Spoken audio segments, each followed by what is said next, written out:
Good afternoon, everyone. Actually, I guess it could be any time of day that you're listening. It is afternoon as I am recording this on what is a unique to Michigan day for winter. It is bright and sunny and unseasonably warm, which doesn't make my skier side of me very happy.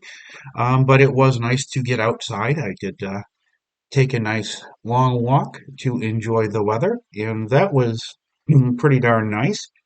And well, this is going to drop just after American football celebrates its Super Bowl. So I hope if you are a football fan that you survived your football party, enjoyed all the crazy and super expensive ads that were on with celebrities galore. And if you're a Taylor Swift fan, I'm sure she was on TV quite often during the Super Bowl. Since I'm doing this before the Super Bowl, I don't have any insights or anything crazy to share about the game, but knowing that Taylor Swift's boyfriend is going to be playing, I'm sure she will be all over the TV all the time. And well, as far as what is new and exciting here with me, really not a whole heck of a lot. The weather has kind of put a little damper on ski season. Although skiing is still happening. Thankfully, all the ski resorts in this area, except for my favorite, unfortunately, rely on man-made snow.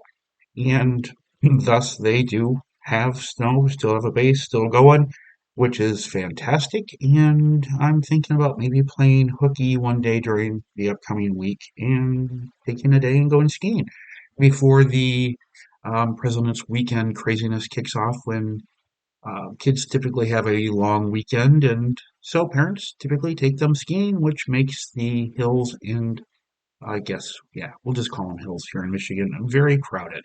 So I will be avoiding that. The other thing that's exciting is the local hockey team won in overtime, which was a fantastic game, and I always have a good time when I go. So that was kind of an exciting bit of my weekend.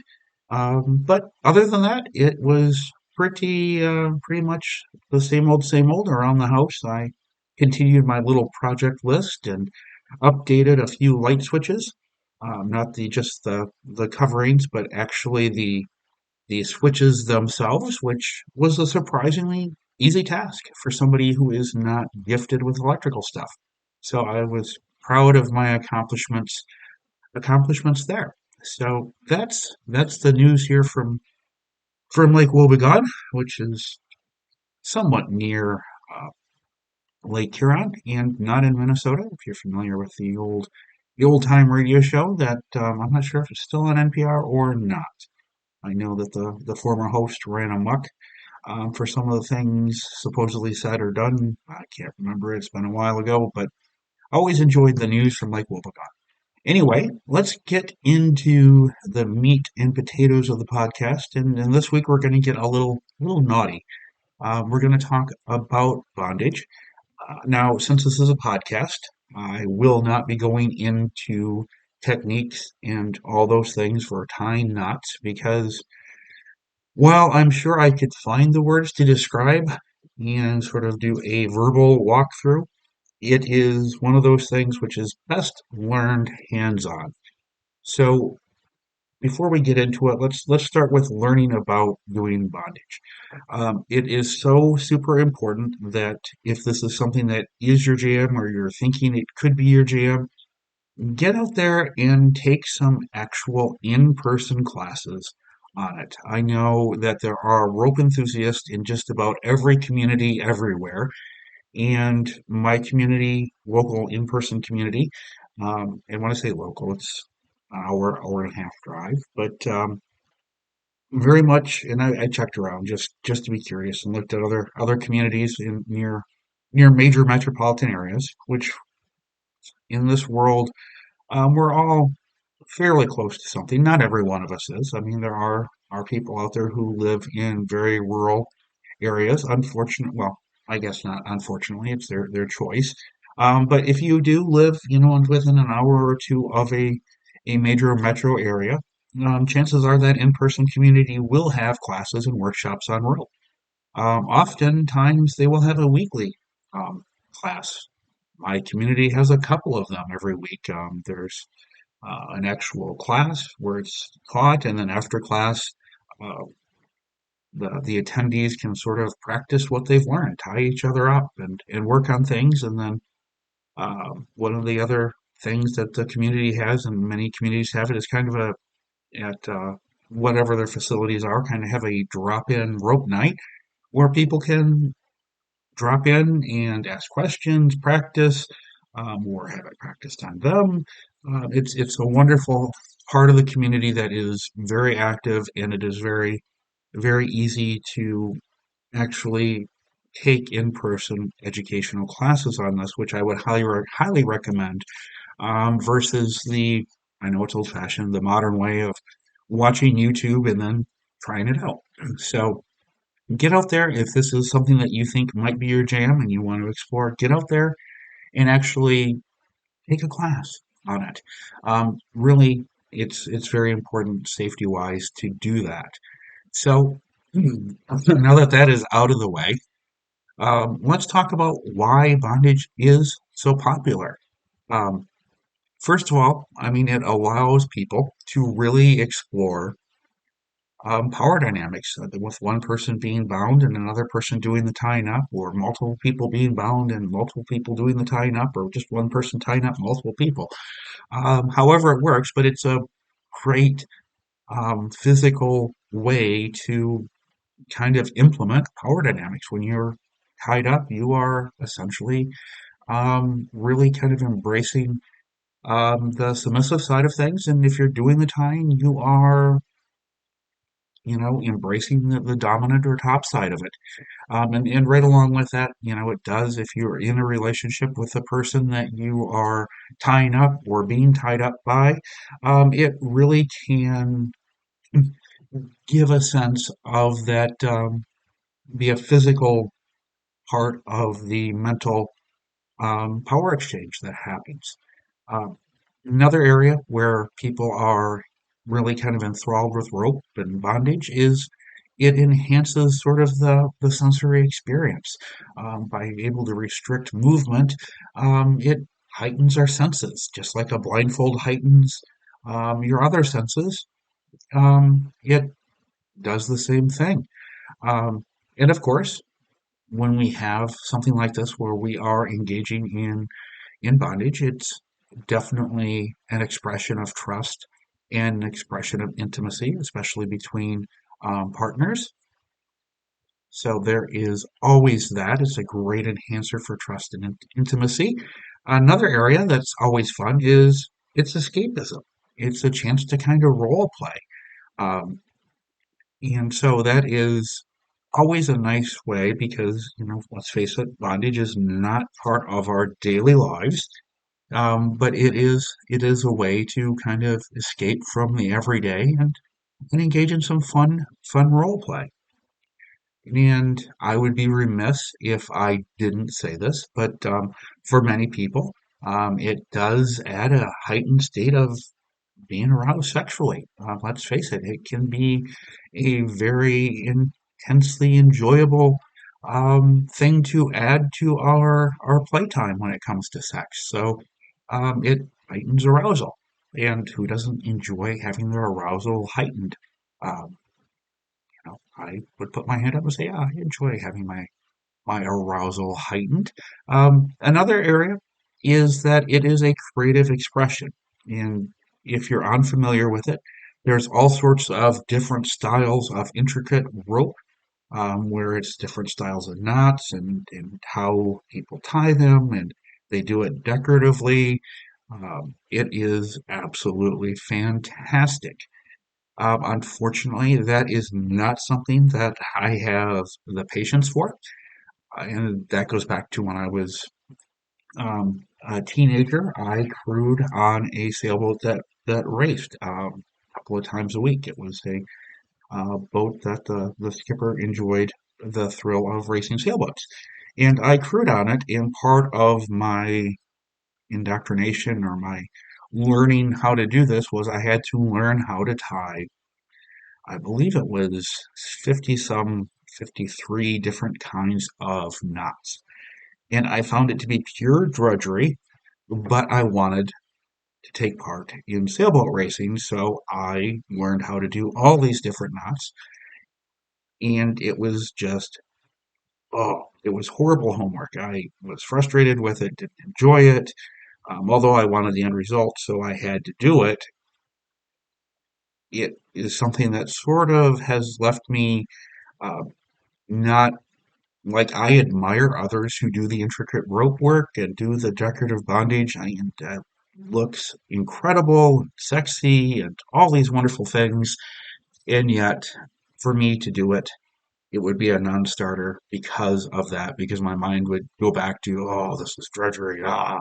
So it's not my jam, but I really respect the heck out of those who it is their jam and they do enjoy it because it's a great creative expression and one that I am, in a way, unfortunately not capable of doing. So, the final big reason why people really enjoy getting naughty is that there's a community and a connection. The rope community within BDSM is, like I said before, one of the most active. So many people connect and make incredible friends through their love of bondage and rope and however, whatever it is that you use for your bondage playtime. Um, there's a community there which is amazing. Obviously part of the greater BDSM community, but there are so many community connections that people often make within this subset that is absolutely fantastic. So those are some of the reasons that people are drawn to rope. And before we go any further, once again, I will probably sound like a broken record, but consent is, of course, mandatory when it comes to rope. And it has to be explicit consent. You have to be able to um, talk about what you're going to do, how you're going to do it, the different types of knots you're going to use, whether it's going to be tight, restrictive, and all of those things have to be talked about. And then we have to really think about safety because things can and do go wrong with rope or any type of bondage, from having things too tight to an unsafe position, procurement, or um, if, for example, decorative tying up can take a while. What happens if during that taking a while, if the person being tied up needs to go to the bathroom or um, they're in an uncomfortable position? All sorts of things like that need to be talked about uh, before you start doing all the wonderfully fantastic bondage things. And of course, we have to negotiate and establish boundaries. For example, it can be as simple as what is the person going to be wearing tied up? Are you tying them up just for the thrill of tying up, or is this part of a bigger scene? Because once a person is restrained, it can be very hard for them to physically resist, if you will, other than a safe word or safe gesture. Um, so it's very important as well that we trust 100% those who we engage with when it comes to this. And that's where classes in the community are fantastic. If you really enjoy this and you want to explore it more, or you are already exploring it and you love it, since those types of things happen in group settings, it's a very safe way to tie someone up or to be tied up because you're around people. You're in a group where if somebody says, hey, stop, there's going to be a whole group of people that are going to descend to make sure that everyone is okay and that, safe words, gestures, or the old fashioned, hey, stop, is being honored and being fulfilled. So that is an important part of it all. It is also very important that you have the right equipment to do whatever sort of bondage you are going to do. From having the right rope. You can't just, I mean, I suppose you could head to your local home improvement superstore and buy some, say, rope and start roping your submissive. But you're going to want to choose the right rope. There's all different makes, there's all sorts of different thicknesses, there's all sorts of different materials. And when it comes to materials, it's also something very important to talk to your partner about, or the person you're going to be being doing the bondage to. Is, do you have an allergy to what is in, the rope, or the type of cuffs we're going to use, all sorts of things like that. So it's very important, and it's also important to use materials that can be cut away if needed, and to have a pair of safety shears that are obviously safety shears, not just trying to use a kitchen knife or something crazy like that. And you see scenes posted on the internet where people are bound with, chains and cabling and all sorts of things like that. And that can look very enticing, but you really have got to make sure you 100% trust the person and they know what they're doing, because those aren't things that, a pair of safety shears can just snap through and immediately release. Or, for example, chains can pinch or cut skin. So it's very, very important that you have the right equipment and tools to do it right. Uh, just another quick tag for those in-person educational classes. Many communities have, especially if you are new, they have the ability for you to use as part of their class or their hands-on learning part of it, to use some of their supplies, to use some of their rope, for example, so that if you are unsure if this is something that is going to be your jam, you don't necessarily have to have the capital outlay to start at first and see whether you like it. And by chance, if you don't like it, then you've got, 100 yards of rope laying around the house that you'll never use. So it's kind of nice in that regards. And when it comes to the actual doing it, be very, very understanding of all the risks of things that can go wrong. There are ways to obviously minimize them, and of course, it's communication, it's consent, it's checking in. Is this too tight? That is such an important question. Is this getting too tight? Are you comfortable? Do you need to move? Do we need to take a quick break? Another thing that you see all the time on the internet is suspension bondage, where people are, for example, being hung from the ceiling with rope or other materials. And the pictures look stunning and they look beautiful, but the people who do that have tons of experience. This is not their first bondage rodeo. And you'll often notice in those pictures, if you look closely, the submissive who is hanging from the chandelier is not very far off the floor, just in case the pin in the ceiling falls out. They don't fall far, or there's a mattress underneath of them, various things like that. And sometimes, of course, with pictures, we don't see that. But for the love of Pete, until you are confident in what you're doing, don't go into the whole suspension bondage, because there are so many risks of things that can go wrong. And risk also is more than just the physical risk. Um, Bondage is a sensory experience that impacts our senses, not just physically, but mentally. So it can be a trigger for someone, even if they don't think it is. So it's very important to be prepared, that this is something that could be a trigger mentally, for someone that is involved in it. And because I am me, there's also a very, very small chance, especially if you were to, say, play with somebody who was untrustworthy. Um, and typically, this would only apply to the dominant or top, because they are the ones doing the tying up or the binding. Um, there is a legal risk there, because to a vanilla person, in the legal world or law enforcement world, you could be considered kidnapping or holding somebody against their will. So it's very important that you trust who you are binding. Um, for obviously a number of reasons, but there is that small off chance that if you chose somebody who was nefarious, that you could end up in a little bit of legal hot water, even if you want to try and argue it was consensual.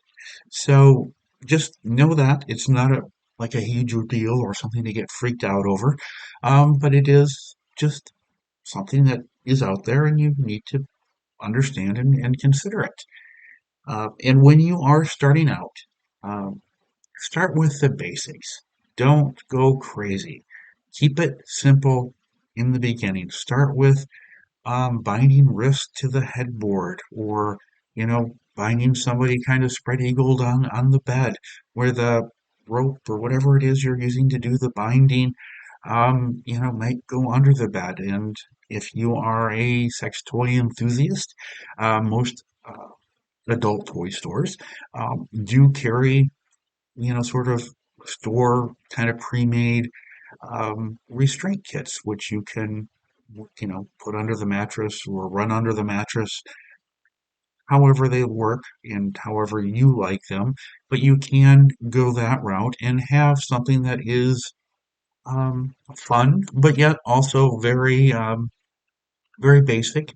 And once again, if you are new, please, please, please invest the time in learning about safety and effective techniques for tying and untying. And another thing that many people who are enthusiasts of bondage do, even if they are a submissive or a bottom, is they enjoy practicing their knots and their rope work and all of that stuff on themselves. They do self-tying, whether it's working on a pattern that they tie around their leg, or working on how to better do the knotting. That is so much can be done just practicing on oneself. And the part of that joy is you can learn quickly how it feels when you make a mistake, when you get it too tight, or you've got your leg bound and oh my goodness, you had the Forrest Gump had too many Dr. Peppers and you need to pee, and you've got to kind of play hop along Cassidy to the restroom. So don't forget that this is something that you can practice by yourself, on yourself, which is kind of unique to BDSM. You can do the practice of self-time.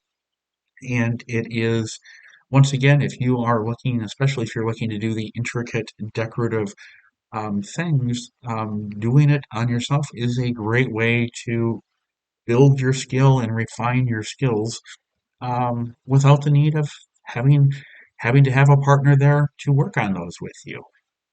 Also, many people like to add more to the whole process than just the restraints. Oftentimes, we add extra elements like the submissive or bottom is restrained, and then a blindfold gets added to the mix, and perhaps a feather duster comes out, or um, a more advanced electronic toy, kind of gets introduced to the fun. And those are all absolutely fantastic. Um, but once again, start with just a, you know, restraint, scene, the basics. Start there, and if that is okay and it goes well and everybody enjoys it, then start adding the other elements. That's when, maybe next time add the blindfold, or next time you add the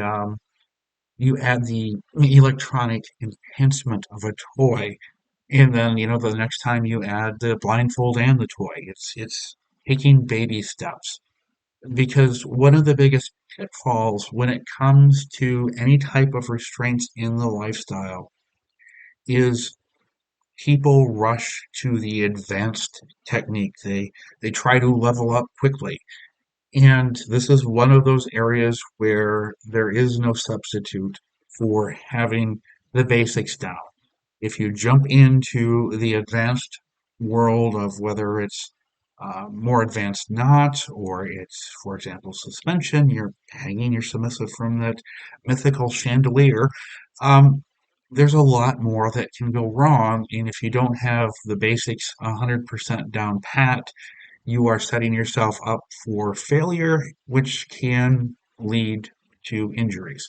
So that is the most common mistake that people make when it comes to restraints and the lifestyle. Um, and always make sure you have safety measures in place, safe words, safe gestures, understanding the risk, and these wonderful things called safety shears, which are typically very sharp scissors, but they have nice rounded. I am not a scissor expert, but they have a nice rounded end, so there won't be like any poking. They're rounded and not sharp, so that they won't cut the skin. So you can get them in there to, for example, slice a bit of rope off if there is a need for an immediate release, without potentially, like, if a pair of kitchen shears are all typically pointy and sharp, but they also can cut into skin very easily. So if you are going to pursue um, bondage, especially rope bondage, safety shears are need to be purchased along with whatever sort of rope you're gonna use. Um, so there is that, and once again, keep the have those safety shears out. Don't just have say, yeah, okay, I have them and I put them in a place I'll remember them, because when you need them, remembering where that place is, you're not going to remember them. So, if you're going to do a rope scene, the safety shears are on a nightstand. They are right there. Trust me, having them out sitting there is not going to ruin the mood. It is going to just be reassuring that they are right there. And the reason I say that is because of my own flubbed up. I am incredibly lucky that my situation is something that now is humorous, but it was a very, very important lesson. I was still actually a good little sailor boy in the summer times when I was home from college, and the submissive I was dating was very eager to try some bondage, being tied up. And to start with, she collected silk scarves. That was her jam, one of her fashion accessories that she loved, and she had all sorts of them, various lengths, and we found the ones that would be ideal length for what we were going to do, which was just a simple um, tying. Um, her, wrist to the headboards and tying a kipple together so they were long enough to slide under the bed and sort of bind her spread eagled on the bed. And being a young man, I was eager and super excited to get to the main course of the fun after the tying was done. The problem is with this, when I started tying, I was a good trooper and did her right ankle with a nice knot that wouldn't get too tight, that would be easy to release, using all that I've learned from sailing. Did that and then quickly thought, what could go wrong? Right? How hard can it be? To steal a line from the Grand Tour. Um, yeah, so the next three, the left ankle and the two wrists, I just willy-nilly snugged up some knots and jumped quickly into the play portion, which I was very eager to get to.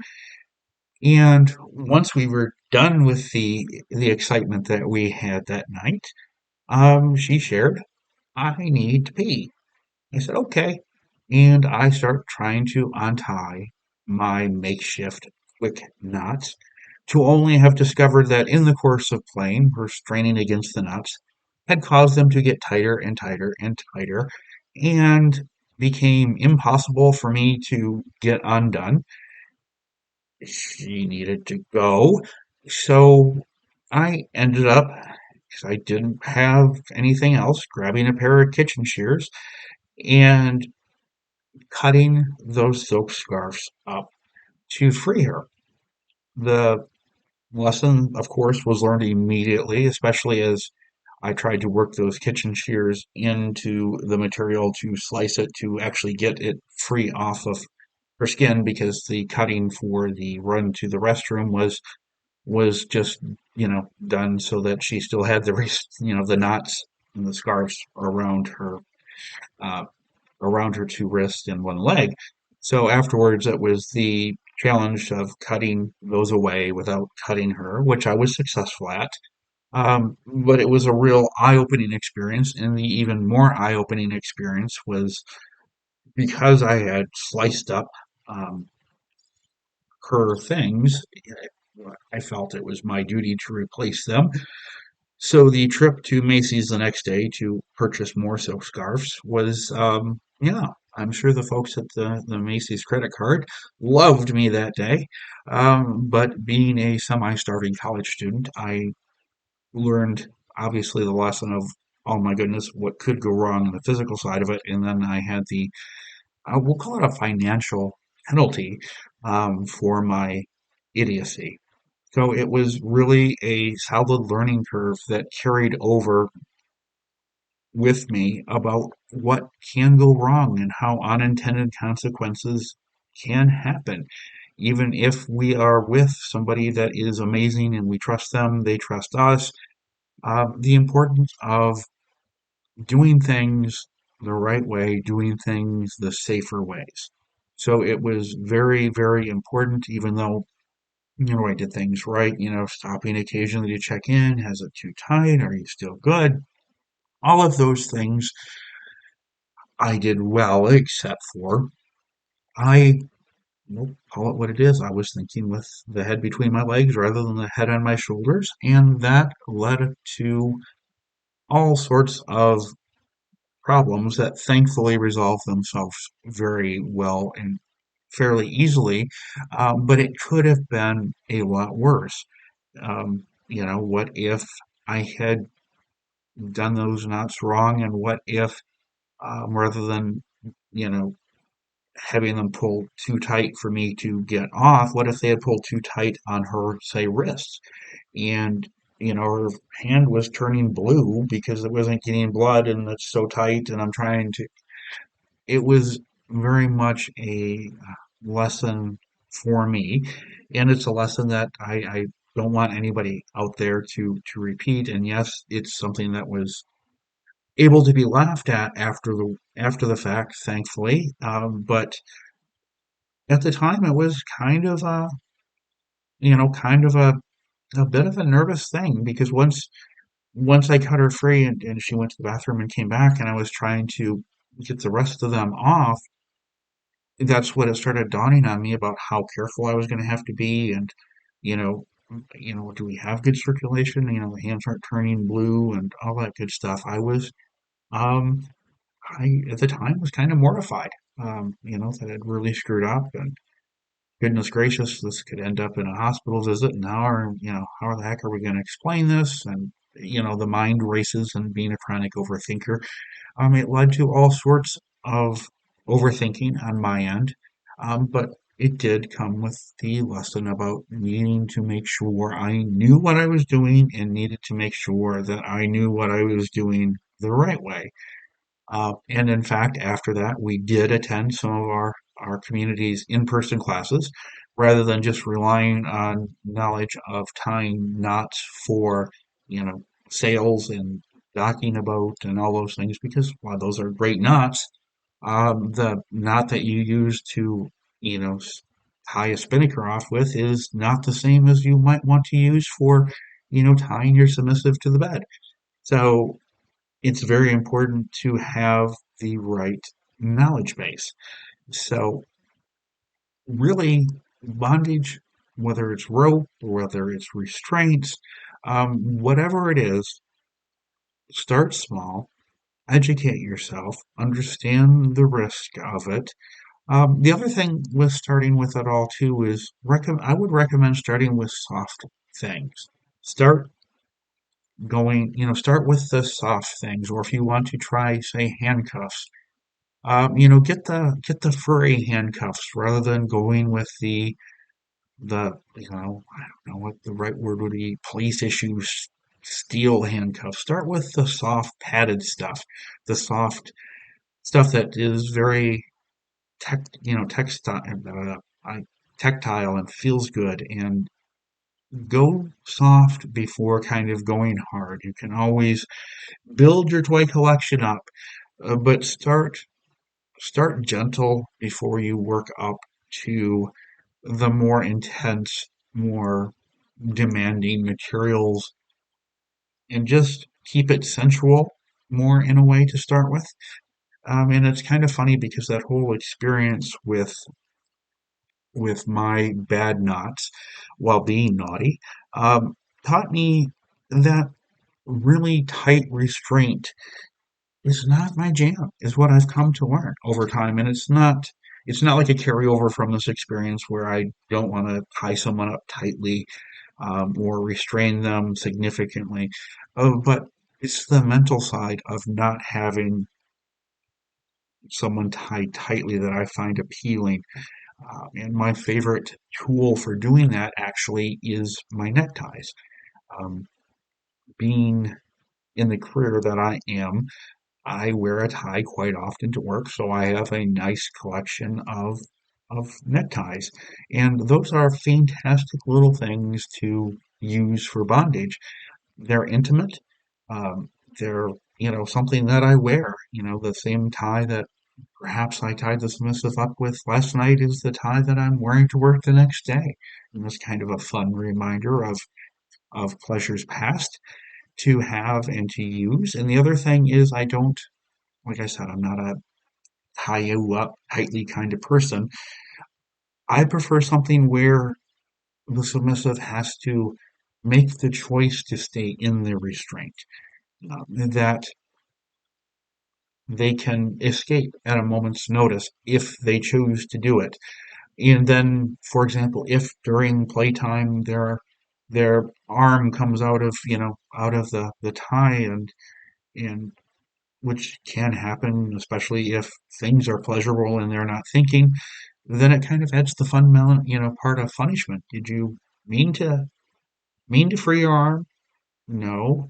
Oh, and then so now we have the naughty submissive, and then it's time to add a little punishment to the activity list.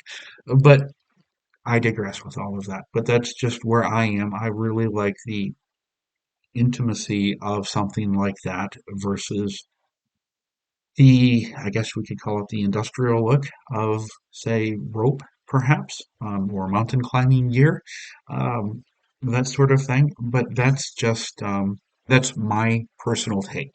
Obviously, that only fits me. It doesn't have to fit anybody else but me. So that is my take on restraint and bondage in the lifestyle. I know that we could go into much deeper things, but doing a podcast, especially without video, showing knots and trying to explain how a knot is tied, what it's called, but not being able to share with you the process, would I really would think is very pointless. So if that is something you are looking to explore, I would challenge you to explore it in person rather than using our technical wizardry of the modern age of watching things like that on YouTube or various other sites where there are people who are educators who put out videos on this, which are fantastic, um, and great resources. But they're still with this. This is one of those areas where I believe, and you can believe differently and invest your time in online studies, which is fantastic. But this is one of those areas where I believe that the in-person community is a great resource, in addition to our educational videos that are out there. So I want to thank you for tuning in this week while we talked a little bit about being naughty in the lifestyle. And I do hope that you will join us again next week. We are going to kind of keep the trend of the 2024 A BDSM Odyssey going on.